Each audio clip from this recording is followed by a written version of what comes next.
India strikes back.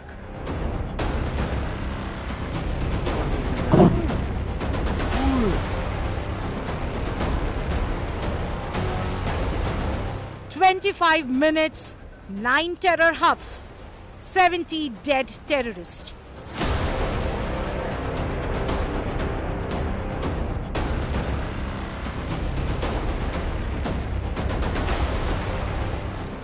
Pakistan blindsided by Indian forces.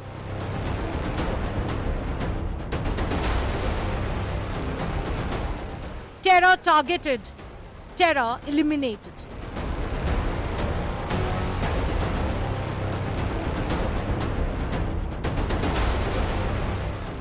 Jaish-Lashkar headquarters in ruin and rubble. India's Operation Sindoor.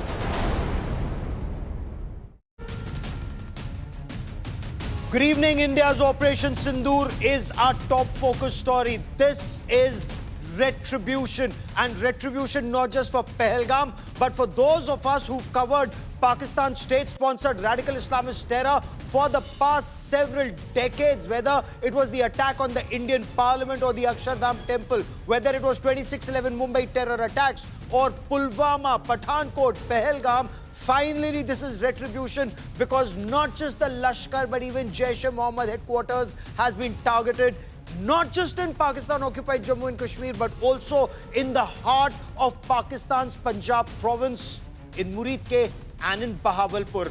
I'm Gaurav Sawant, and with me is Israel's ambassador to India, Ambassador Reuven Azar. Ambassador, welcome on India today. These are two strong countries that are responding to radical Islamist terror. Let me also tell you, Israel is in a new phase of responding to Hamas terror. We'll talk about that, but we'll also talk about what's happening at India's borders, because there is clear and present danger. Pakistanis could try now to try and hit back, but it could be detrimental for them. Much more over the course of the next 1 hour. This was a never-seen-before assault on terror by India. In the past, India has targeted Pakistan state-sponsored radical Islamist terror. You'd recall 2016, the surgical strikes. They were shallow raids into Pakistan-occupied Jammu and Kashmir. After Pulwama, in Balakot, that was quite a game changer when Mirage 2000 fighter jets crossed the line of control and hit across the international border in Khyber Pakhtunkhwa. But that was one terror training camp at the Jabba Top in Balakot in Khyber Pakhtunkhwa. But this time, after Pahalgam, India's message was much bigger. Not one, not two, not three, not four, not five, 9 targets. 9 terror training camps, launch pads, and the headquarters of Jaish-e-Mohammad and Lashkar-e-Taiba. It had been war-gamed before, it had been contemplated before, but it had never been done. This time, Prime Minister Narendra Modi's decision was enough is enough. Strike, strike hard, strike deep, and strike fear in the heart of the enemy. And that's exactly what the Indian Armed Forces did when they struck terror headquarters at Muridke and at Bahawalpur. India Today gets you details about how the precision strikes happened just a little after 1, late at night, lasted for about 25 minutes, and Pakistan is yet to recover. That mastermind of terror, 10 members of his family dead, his friends dead. He says he wishes he were dead too.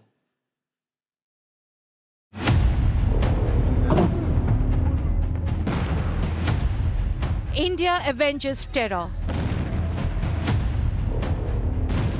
At around 1:05 a.m. in an operation involving the Indian Army and the Indian Air Force, fighter jets and drones rained missiles and bombs at multiple terror camps at 9 locations, 5 in Pakistan-occupied Kashmir and 4 in Pakistan.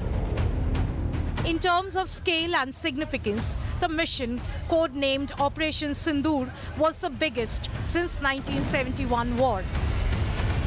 Much, much higher in the escalatory ladder compared with 2019 Balakot bombing. Camouflaged by an earlier announced air drill on the Western Front, Indian forces this time hit deep inside Punjab province, the political and economic nerve center of Pakistan. Operation Sindoor targeted terror outfits that were behind Parliament attack, 26/11 Mumbai attacks, and the most recent Pahalgam massacre. Among the 9 locations hit were Bahawalpur, the base of Maulana Masood Azhar's Jaish-e-Mohammad, and Muridke, the headquarters of Hafiz Saeed's Lashkar-e-Taiba. Muzaffarabad and Bhimber had previously been identified by Indian security agencies as transit and logistic points for infiltration into Kashmir. At a press briefing on Wednesday morning, the Indian government gave proof of the anti-terror strikes. Operation Sindoor 22 अप्रैल को पहलगाम में हुए विभत्स आतंकवादी हमले के शिकार मासूम नागरिकों व उनके परिवारों को न्याय देने के लिए लॉन्च किया गया था।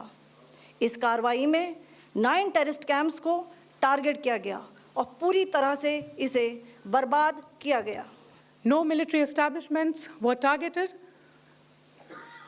India has demonstrated considerable restraint in its response.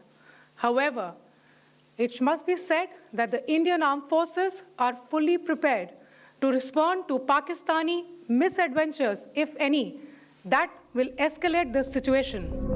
The operation that started around 1:05 a.m. ended at 1:30 a.m., lasting 25 minutes. At 1:57 a.m., Pakistan confirmed the Indian attack. By 2:40 a.m., Pakistan began its retaliation, violating the ceasefire on the line of control.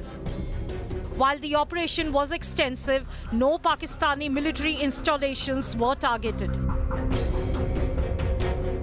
Earlier this morning, as you would be aware, India exercised its right to respond and preempt, as well as deter more such cross-border attacks.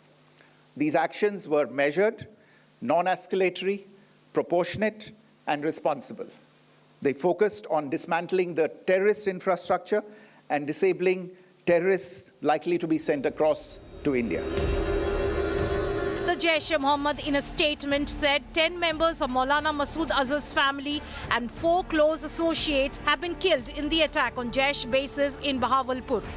With these strikes on terror targets, India has sent out a strong message. Terror will not go unpunished. The ball is now in Pakistan's court. Will they learn their lesson or attempt another misadventure? Bureau Report, India Today.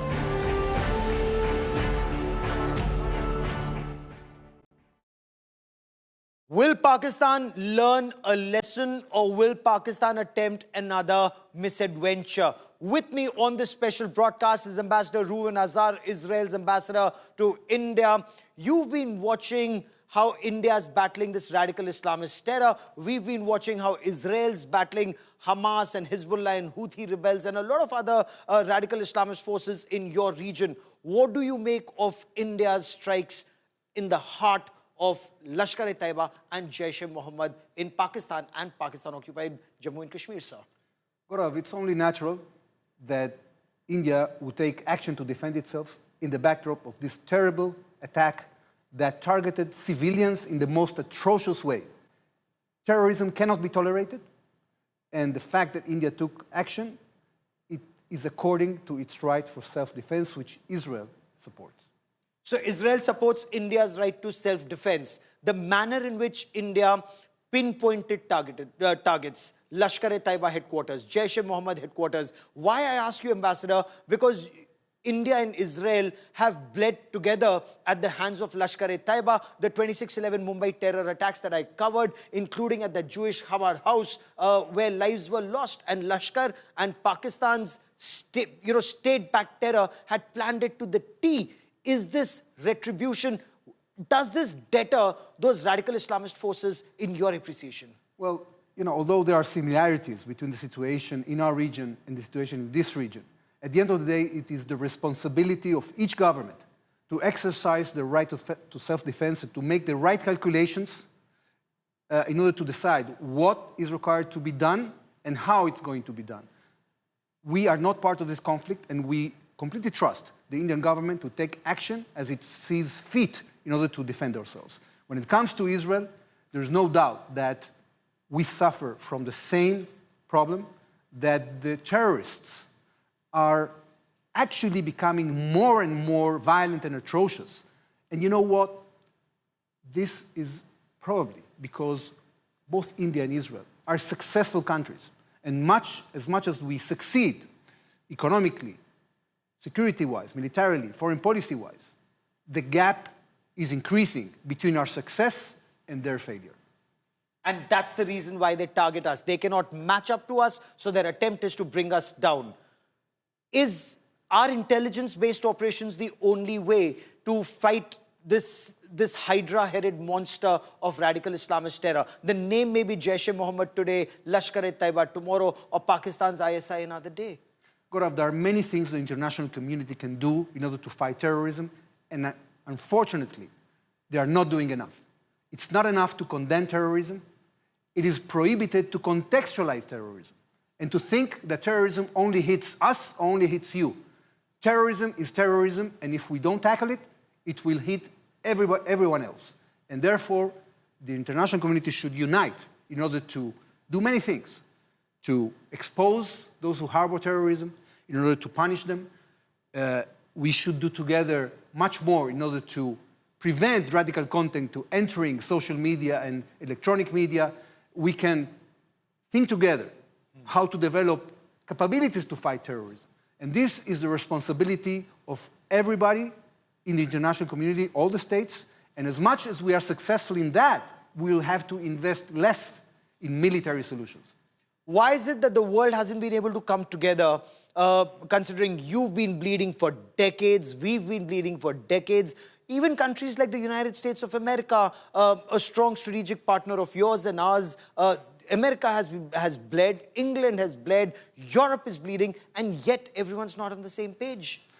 That's very unfortunate, and I think we have to do more. I think that if we fail, if the countries fail in doing this, in supporting us, at the end of the day, it will hit them.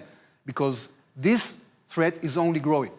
What we are seeing now is not only that we have graver crimes, more atrocious crimes. We are seeing that the terrorist organizations are equipping themselves with sophisticated technologies, with missiles, with drones, with the means to produce ballistic missiles. Can you imagine that? So this is very dangerous, and therefore we should act together as an international community to isolate the terrorists and those who harbor them.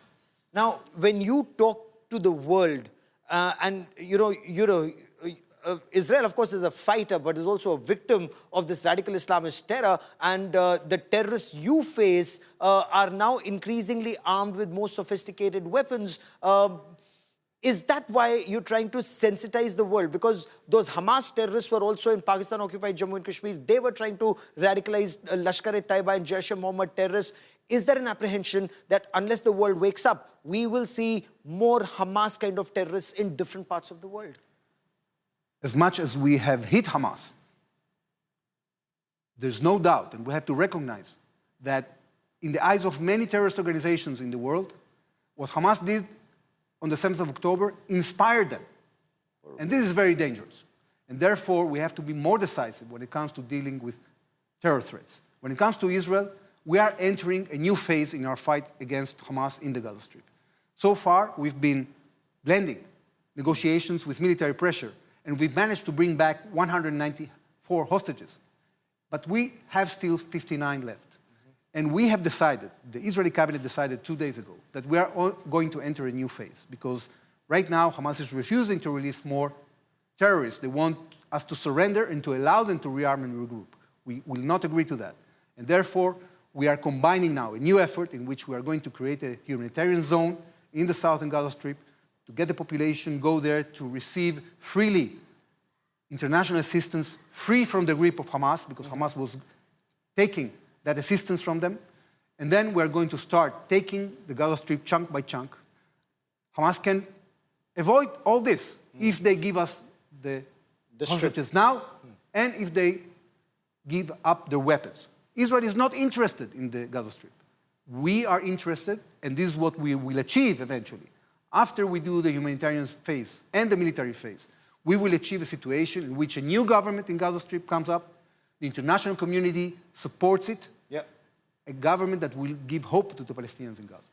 Am I to understand the message that you have is terror needs to be pounded relentlessly into accepting what is right and what is wrong, and it cannot be a one-off blow and pull back and wait for the response and then land the second blow? Are you telling me Israel intends to continue pounding till terror gives up the weapon? You know, Israel has been for a very long time living with a situation in which we had a neighbor that was equipping itself with arms and declaring it wants to completely destroy us. And this is what they attempted to do on 7th of October. And therefore, the Israeli public, the Israeli state, the Israeli public opinion is not going to tolerate anymore the existence of Hamas in the Gaza Strip. And that's why our cabinet took a decisive measure to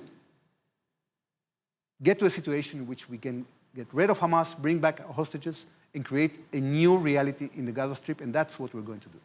Is there a message there for India that yes, terror has been pounded and terror has been pounded at 9 different locations, but it cannot be a one-off? For example, Balakot was a one-off. It did give India some safety for some time, but then for people like General Asim Munir, they found another opportunity to strike when it was politically convenient to him and his country. Does India need to relentlessly pursue terrorists so that they are on the run and security forces are not just reactive? Is that a signal? Although there are similarities, the situation is not identical. The strategic situation is different. Each government bears the responsibility to deal with the situation, and I'm sure that the Indian government has the tools, the capabilities, does know how to have the risk assessment and what to do. And we trust India to exercise its rights of self-defense without our advice and without our interference. What kind of cooperation do India and Israel have in counter-terror operations, in high-end technology to stay a step ahead of terrorists, and especially terrorists that are backed by states? Well, we are cooperating in many ways in order to increase joint capabilities to deal with future threats. And one example is what we are doing together in missile defense.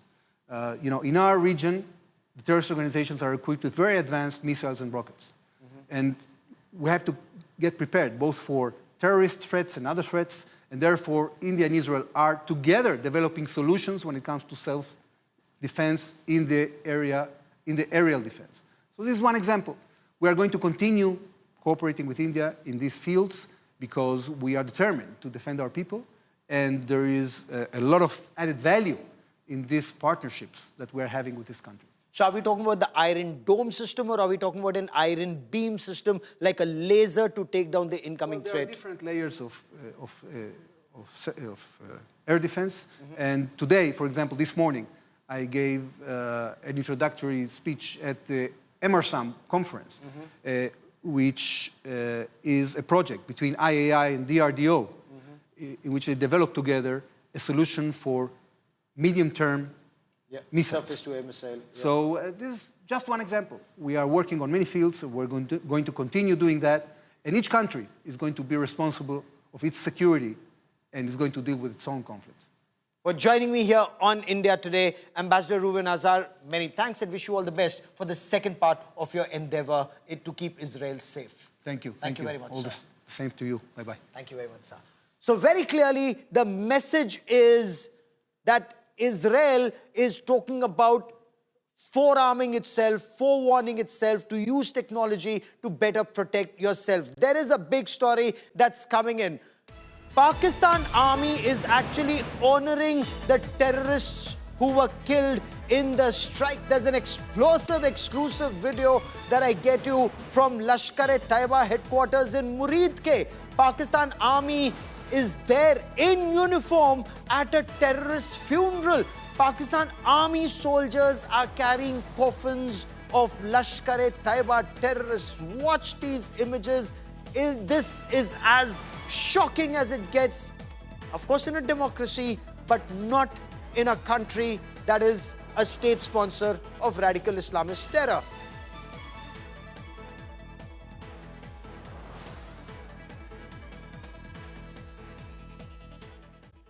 Now I want to to get you some details of Operation Sindoor, how Operation Sindoor was mounted and how it's different from any other operation that had been undertaken in the past, and how it started from Savai Nala to Sarjal. And I'm showing you some of the places that were targeted. I'm showing you some of these videos. Murid Ke, one of the biggest strikes by government of India till date in a war on terror. Murid Ke is the headquarters of Lashkar-e-Taiba. That was targeted. Watch this image that we get you of Kotli. Kotli, south of Pir Panjal, in the opposite the Rajouri Punch area. Again, was a very prominent terrorist launchpad and training center. You're watching images of Kotli. I now want to get you images of Bahawalpur. Remember, 9 places have been targeted by Indian armed forces to respond to Pakistan's state-sponsored terror. That's Kotli Gulpur that once again was targeted. Kotli Gulpur in Pakistan-occupied Jammu and Kashmir.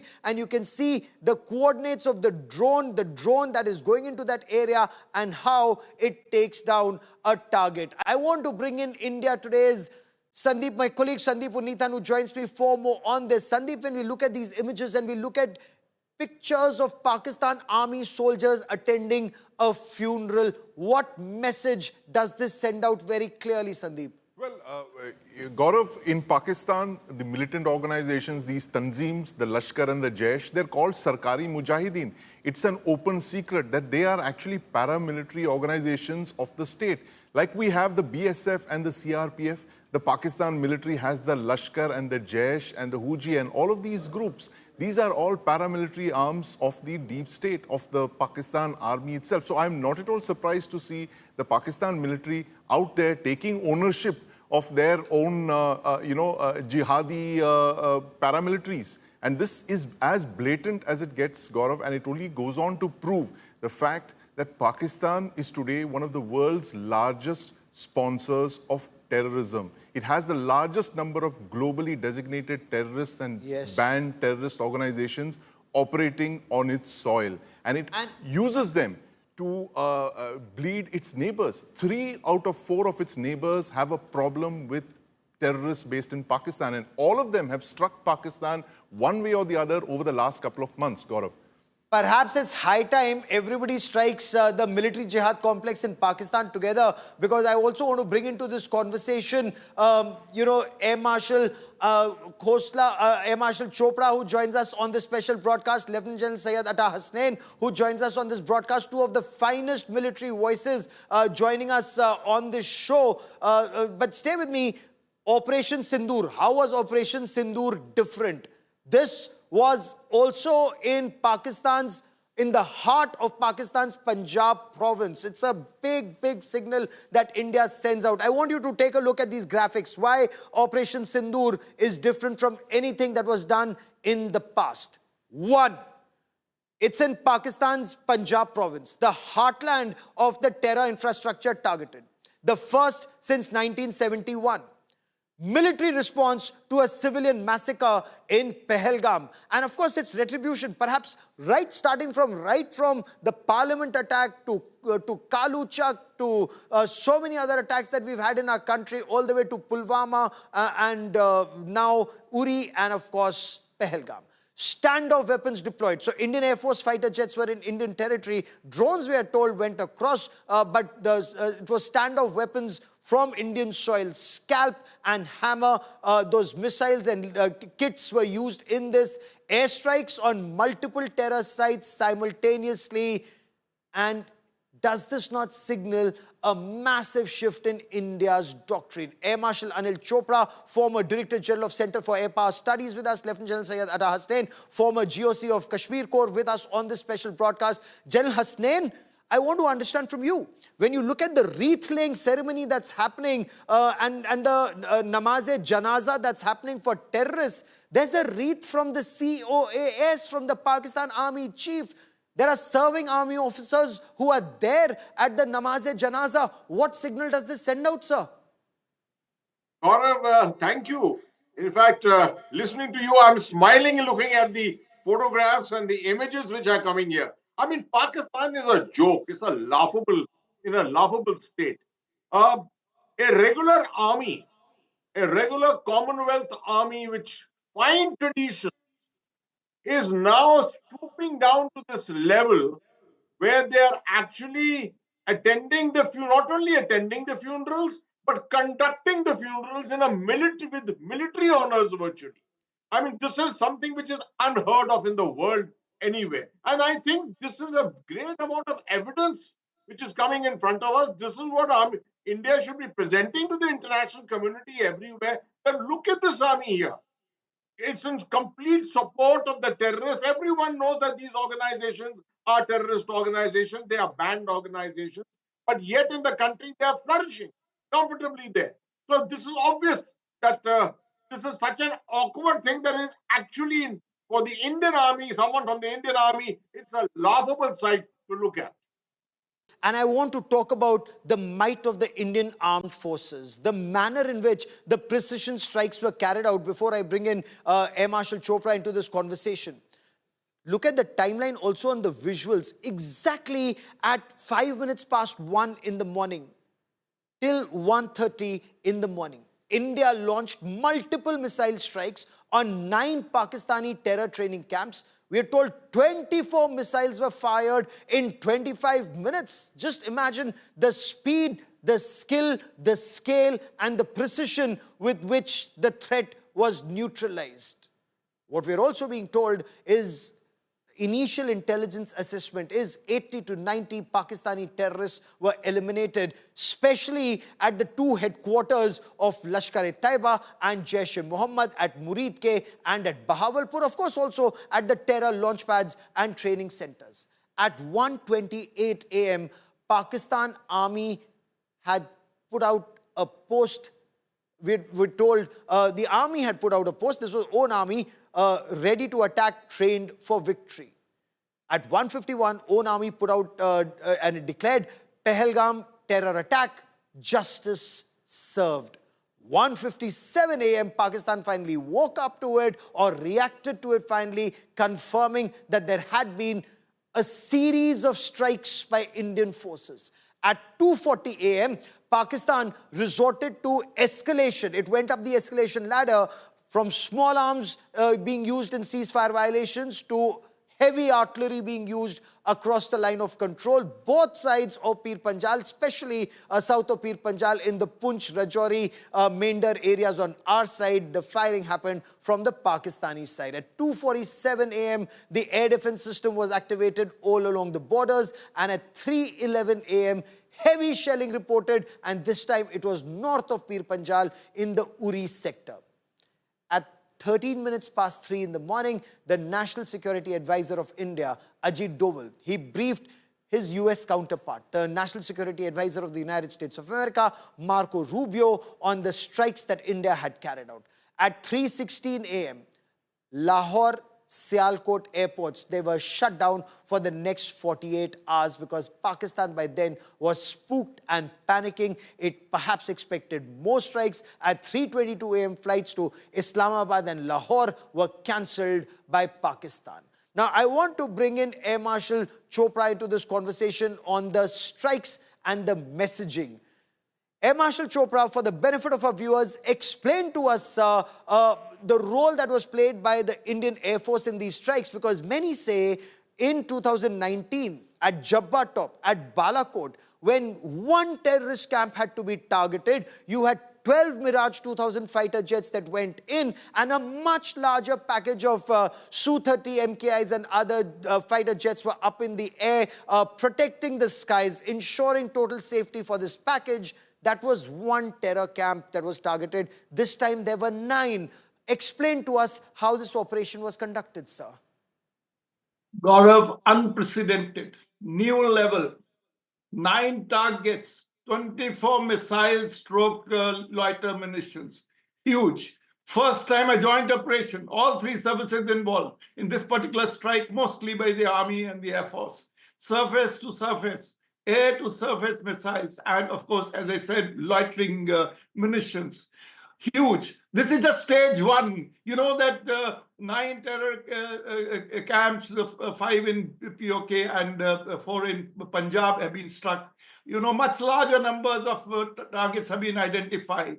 If Pakistan was to make some foolhardy response, many, many more targets which are already identified. It's an open source that more than 21 targets have been identified. So there is a lot of action waiting to happen. Yes, their initial response, which has been, Pakistan has been prepared, but still the surprise element. 15 days. Today we were supposed to do a blackout drill in India. They thought that the actual strike may take place 2-3 days later. So the element of surprise, 1 o'clock in the night. Pakistan was, of course, prepared, but India did not cross, the aircraft didn't cross the LOC or the border this time, and they used precision weapons. You already spoken about the scalp, the hammer, and some of the other munitions that have been used against the target. So there is a unprecedented, response, and shelling on the border. Of course, they have initiated, but across the LOC, we have given an appropriate response, and more can happen. Of course, we are all waiting. It's interesting you're saying more can happen. And if you were to read between the lines, like Sandeep Unnithan and I were attempting to do, and we want your guidance, you and General Atta Hasnain, for more on this.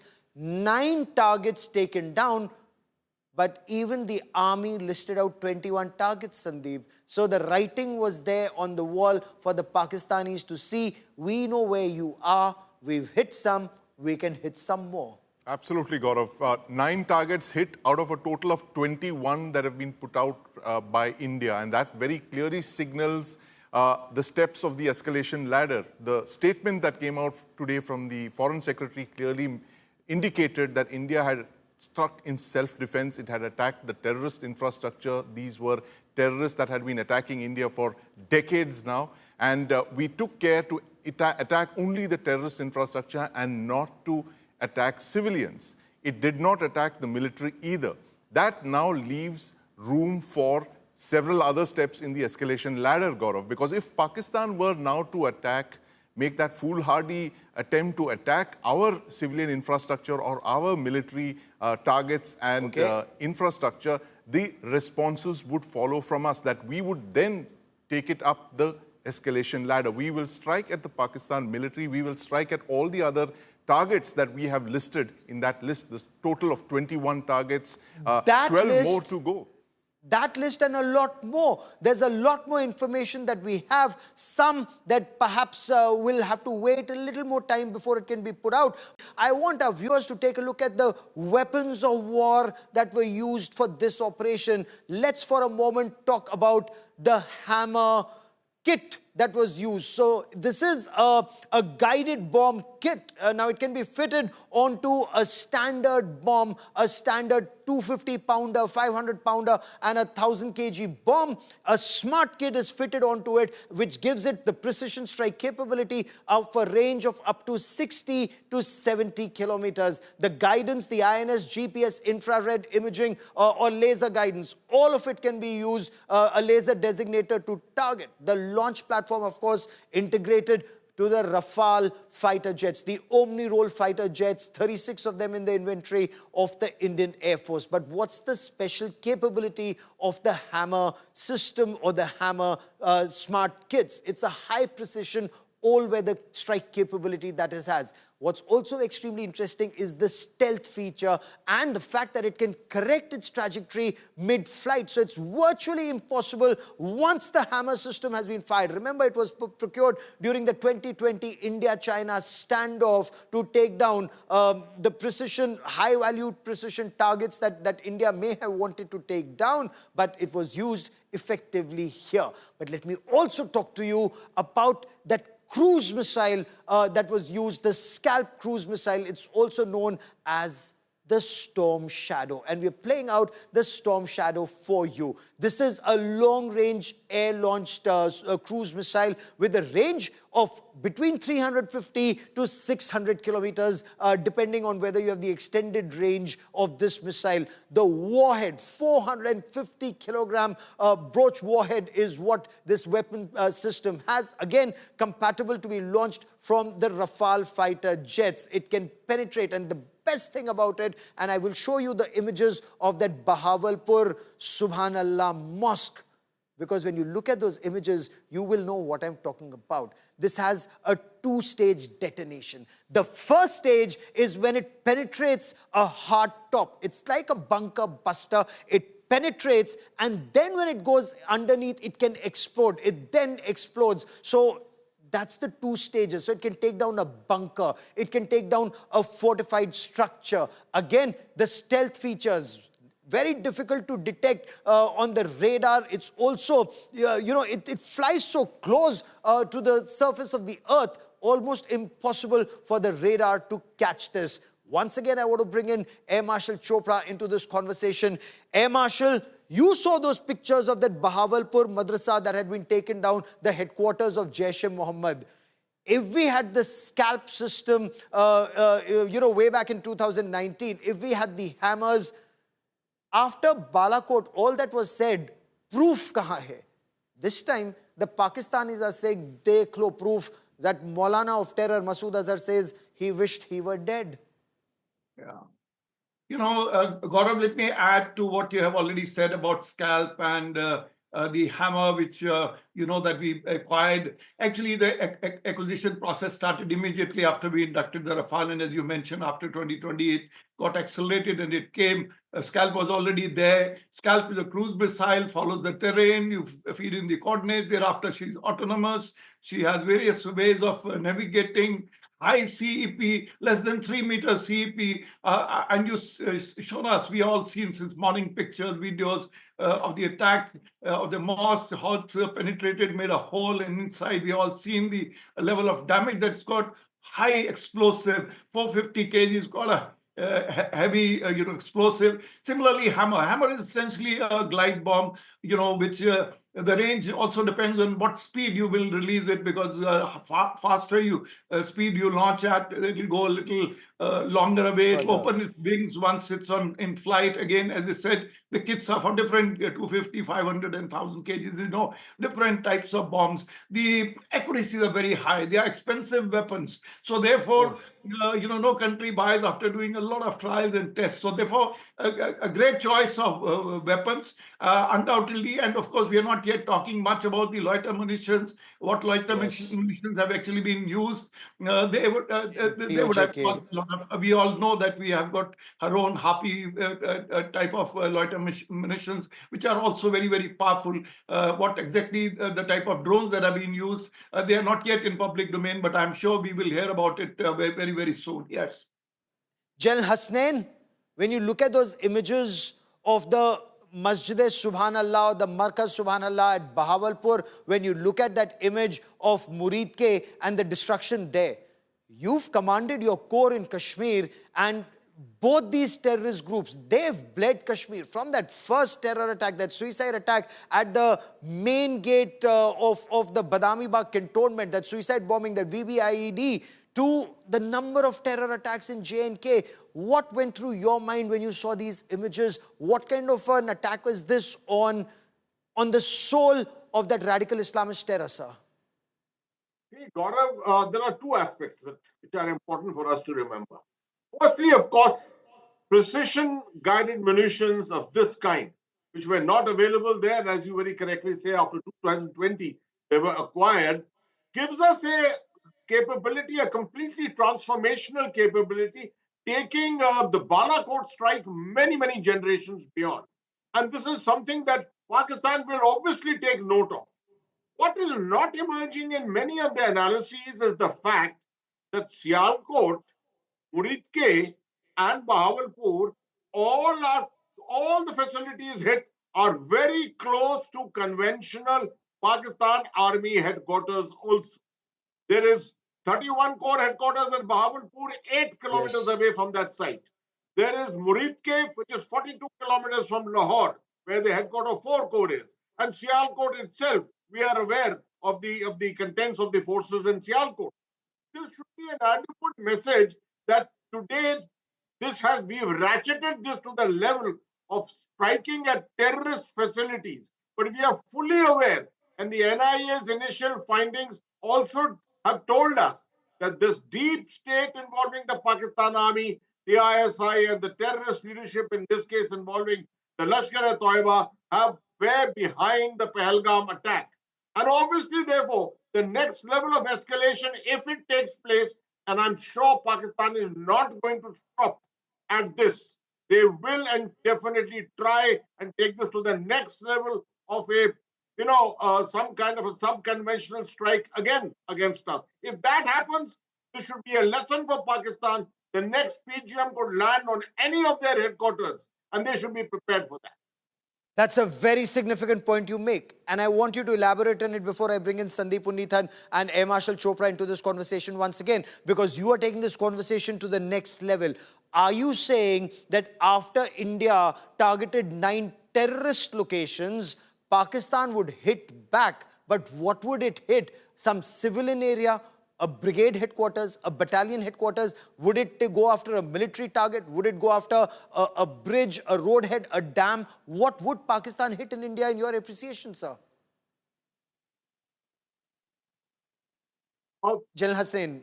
Oh, you're asking. Okay. Gaurav, a counter-strike in this manner need not take place in the next 2 days, 10 days, 20 days, or even 3 months. We know that Pakistan's doctrine is not about conventional strikes, and they don't have that capability either. Their strength lies in sub-conventional. Pahalgam was sub-conventional, and therefore whatever they do will be in the sub-conventional domain.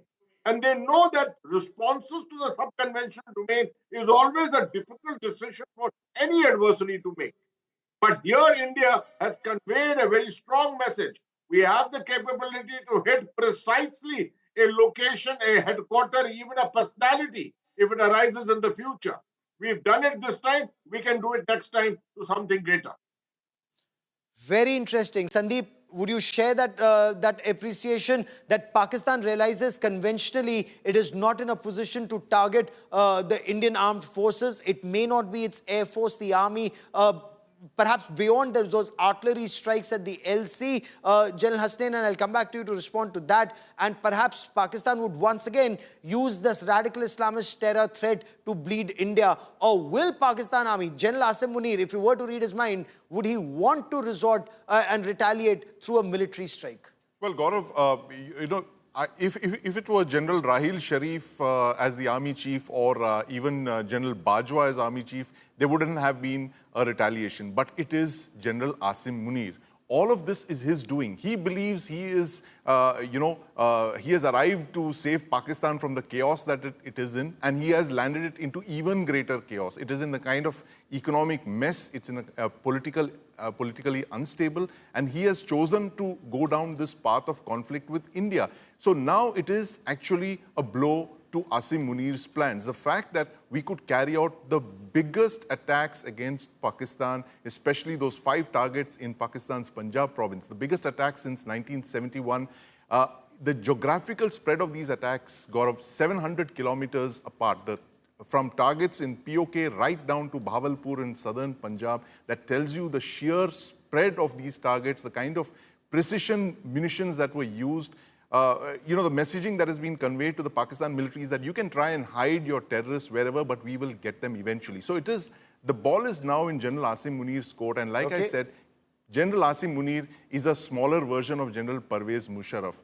He has possibly half the IQ of General Musharraf, and that makes him really dangerous and unpredictable. And Pakistan Army's entire game is about parity with India. So if General Asim Munir, if he were to read his mind, he would look at avenging these attacks with some kind of symbolic 9 or even possibly 10 such symbolic strikes across the border into India, which is precisely the reason that India has shown all those steps in the escalatory ladder, that we have not targeted the Pakistan military yet. But if you choose to respond to today's attacks, then we will move up the escalatory ladder. So we have established escalatory dominance with this strike today. Is that also your appreciation? Would Pakistan, and I've been reading a lot of commentary across which seems to indicate that their air power, Despite our 36 Rafales, despite our S-400s, Pakistan claims with their J-10Cs, with their PL-15 air-to-air missiles, with their JF-17 Thunders and some of those J-20s, their air power is superior to ours. Would you agree with that assessment that the Pakistanis have? And can they launch an airstrike, a missile strike, or a conventional strike against India in retaliation, either now or later? I tend to agree with Sandeep. Why?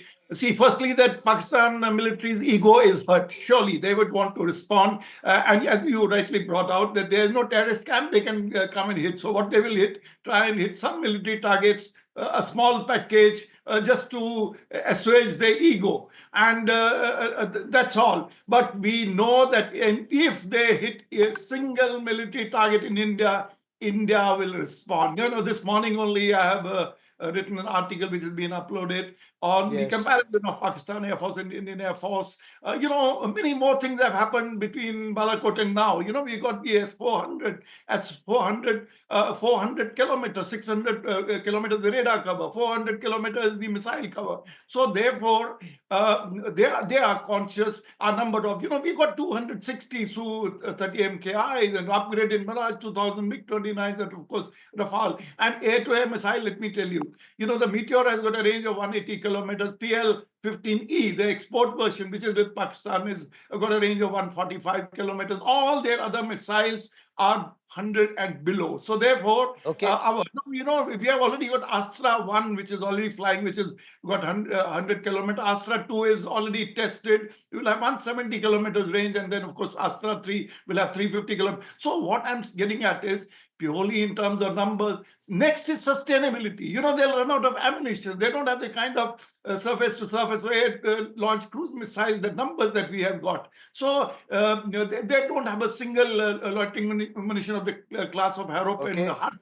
So therefore, I think that they have to be very, very careful, not allow the escalation to go out of control. They have no money. They will, nobody's going to give them ammunition for free. So therefore, I think the army will be very, very careful. They will think about it. Maybe they have already said they'll take their own time. And as Sandeep said, they could take a couple of days to respond. So it's a wait and watch, but we have to be careful. We have to be ready. We can't let them get away this time. Yeah.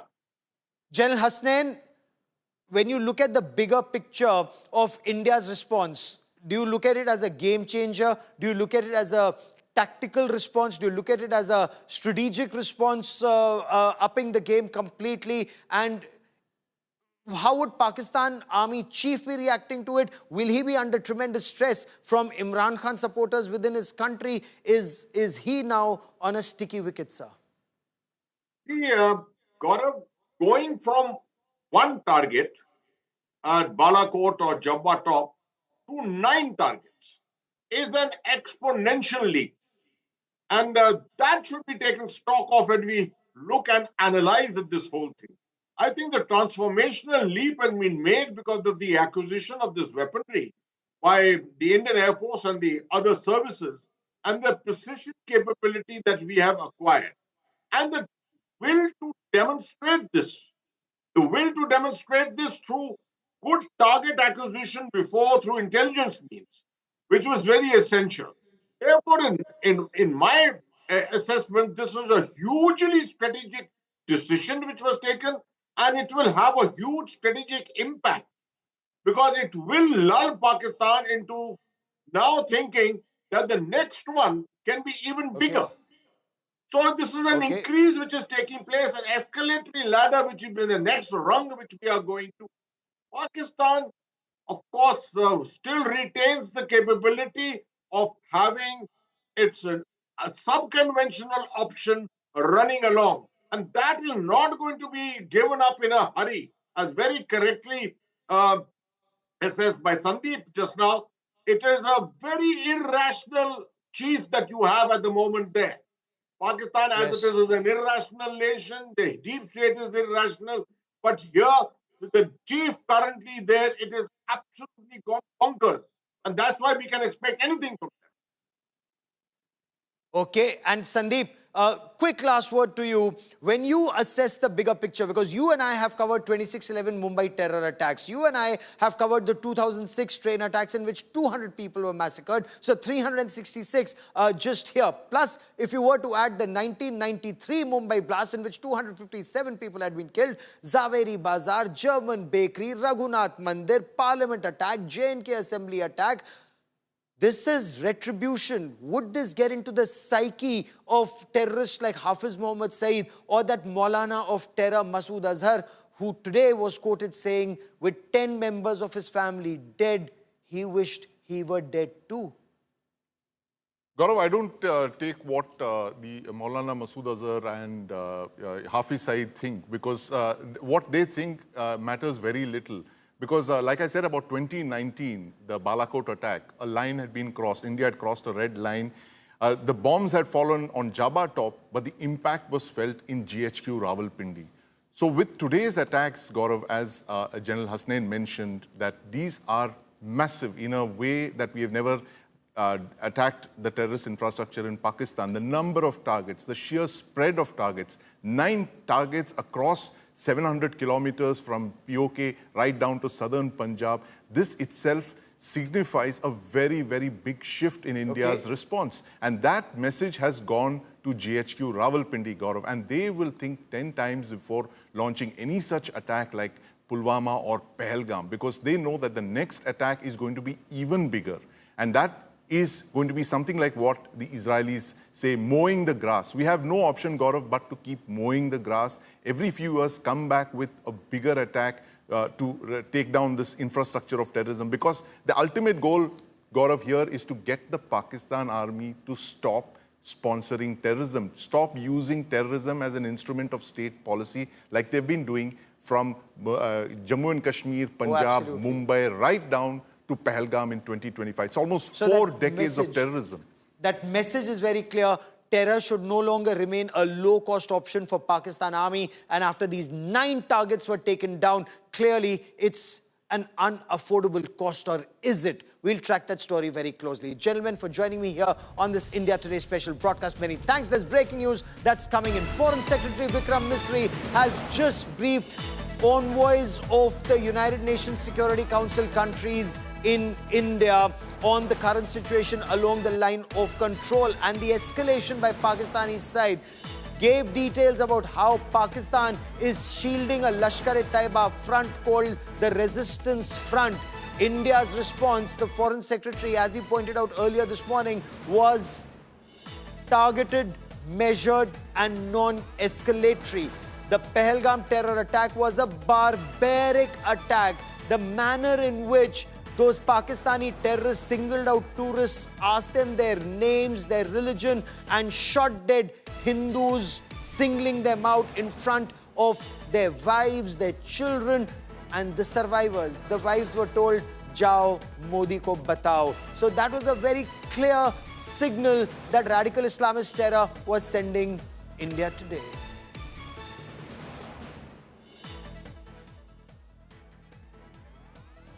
In May and November 2024, front has claimed responsibility for the attack. This group is a front for the UN-proscribed Pakistani terrorist group Lashkar-e-Taiba. It is notable that India had given inputs about the TRF in the half-yearly report to the monitoring team of the UN's 1267 Sanctions Committee in May and November 2024, bringing out its role as a cover for Pakistan-based terrorist groups. Earlier too, in December 2023, India had informed the monitoring team about Lashkar and Jaish-e-Mohammad operating through small terror groups such as the TRF. Pakistan's pressure to remove references to TRF in the April 25 UN Security Council press statement is notable in this regard. So not 1, not 2, but 9 terror targets, including the headquarters of Lashkar-e-Taiba at Muridke and Jaish-e-Mohammad at Bahawalpur, very close to the core headquarters of the Pakistan Army, was taken down by Indian missiles and Indian operations. We'll continue to get you developments on the story, but that is all I have for you on 5 Live this evening. Many thanks for watching.